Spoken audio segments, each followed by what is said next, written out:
So I have another story that I wanna talk about. It was about Dobbs. You guys might know him. He's the guy that from CNN that always talks about he's very anti-immigrant. He's very strong against anti-immigration. You know, he makes it a point to talk about in most of his shows in CNN. So what had happened is that The Nation, a magazine, one of his reporters decided to investigate to see if there's any contradiction, you know what I mean, in the things that he says, you know, because he's very anti-immigrant and he has to reflect a lot of his beliefs in his actions as well. So they went to do a little investigation, see if there was anything illegal about his people that work for him or in any way. So they investigated his state in Florida. He has many states all around the United States. And they found that, of course, he had hired 5 people who were undocumented. Who didn't see this coming?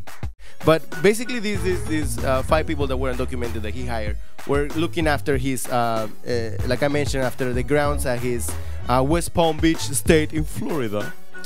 And they also took care of apparently had $1 million jumping horses. Jumping, I don't know what the fuck is that. I mean, rich people be getting to some crazy shit that I don't understand. But anyways, so they were looking after their 1 million fucking horses and their state in Florida. He has been interviewed in several shows, Good Morning America. I saw him at an interview recently in MSNBC. I think that was MSN News.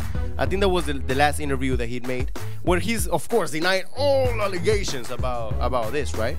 But a day before, he appeared also in MSNBC, and he said, quote, "The only person who have been an illegal in any context would have been a landscaper who was working for the contractor working on my house in Florida."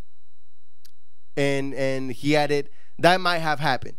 That might have happened. If you're saying it, is because it probably happened. I mean, you wouldn't be bringing it up without doing your appropriate investigation if this person was illegal or not. If that sounds similar to what Colin Powell said as well. I heard he said something similar to that as well. That what? That his contractor had hired, or had possibly hired, illegal immigrants. Yeah, but undocumented workers. Yeah, let's make something clear first of all. I mean, of course, Dobbs is not gonna be the person who personally approaches these people and are like, okay, give me your application and let me review it to see if we're gonna hire you or not. He doesn't make these decisions. He's rich. The motherfucker has a lot of fucking money. He cannot be dealing with this type of small details. So of course they hire compañías, contractors that are gonna be hiring these people, right?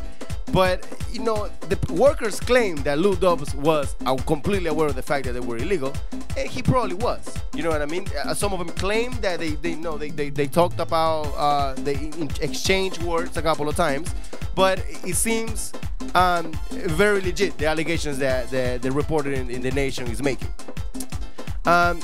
So apparently that's what had happened. Now I got a couple of things to say. First of all, I want to talk about the word illegal. I feel like we gotta stop saying this word, especially people in our own community, the Latino community, because this word has I think it's been used with intention to demonize people who are undocumented immigrants, in order to persuade them, to persuade people in the issue. You know, so that they, see undocumented people as illegal. They're illegal beings just because they fucking crossed the border, because they had dreams of working in a place where they're gonna make more money. You know, if we take in consideration the way the economy is in Latin America. So first of that's the first thing that I thought I mentioned, that we have to stop using the illegal word, because it's not really accurate. You know, it doesn't make you an illegal person just because you broke the rules. Let's keep it real, of the law. You know what I mean? We all fucking broke the rules somewhere, somehow. That's not make us illegal people. All right. The second part that I wanted to say is can I stop you right there? Can we just tell them the proper terminology would be undocumented? Undocumented. Yeah. So whenever you want to. So you don't sound ignorant. Don't say, oh fuck, I can't think of illegal, so I'm gonna use illegal. No, it's undocumented. Yeah, it's undocumented. So there you have the option. Thank you, Mr. Burns. You're right. So whenever you guys, if you guys want to stop using the word, use the word undocumented instead. Now, the second thing that I wanted to say, of course, you got to point out the hypocrisy, right? But I mean, in this case, I'm not really that surprised, because you got to think about it this way. Lil Dobbs is not, he's not being anti-immigrant because personal beliefs that he has. He is consciously talking about an issue that he knows a lot of low-income, unemployed white Americans cling on to, in order to blame their their current situation and how bad the economy is. You know what I mean? So of course they look at the they look at illegals and they say they are the reason why I can't get a job. Illegals are taking our country. And of course he rallied behind these people because he's not doing something that it's part of his beliefs. He's just looking for, okay, what do I do in order to, like, my ratings? So my ratings are a little high. Oh, illegal immigrants, yes, illegal immigrants are with you, white people. So please, let's be aware of this shit, and don't get persuaded into some motherfucker that just grabbing onto some issue in order to rally people behind him and for his own benefit, when in reality he doesn't give a fuck. Oh, you're illegal? Oh, we're gonna save money with you. What you talking about? Of course you're hired. What do you think, I'm gonna hire a white person? White person, he's gonna charge me twice what you charge me. Of course I'm gonna hire you. You're hired, Luis. And let me just share a story that a personal story actually, of me. I was pushed to work at age 16, 17, because I had some problems with my father, and I had to pretty much mend for myself. And so I started working using fake papers.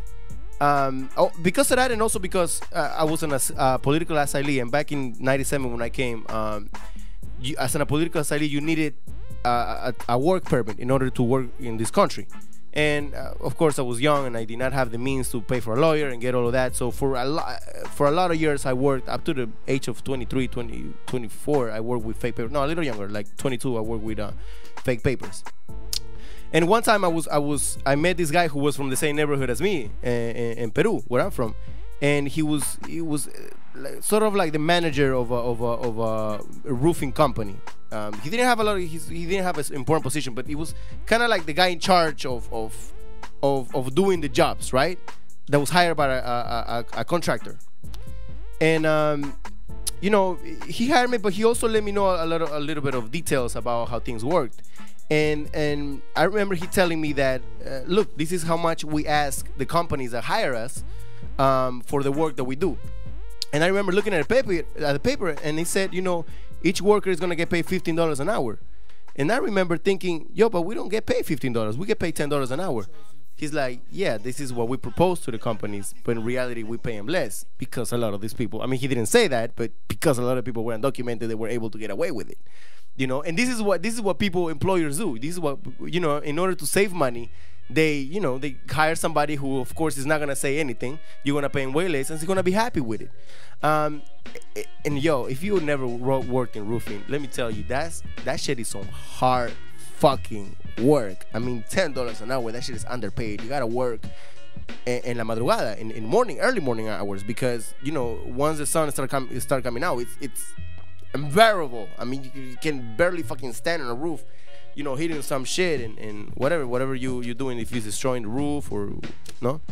And I also remember something that really stuck with me is the desperation of a couple of the workers, who were very young and sometimes even cried to get hired the next day. So this is the type of things sometimes we're not aware of the desperation of the people. Why is it that they do the job that they do? They don't want to be here selling drugs or stealing from people. A lot of the time, most of the times, they come over here to truly work, and they're willing to break their fucking backs literally to make not really that much money. So I just wanted to bring that up.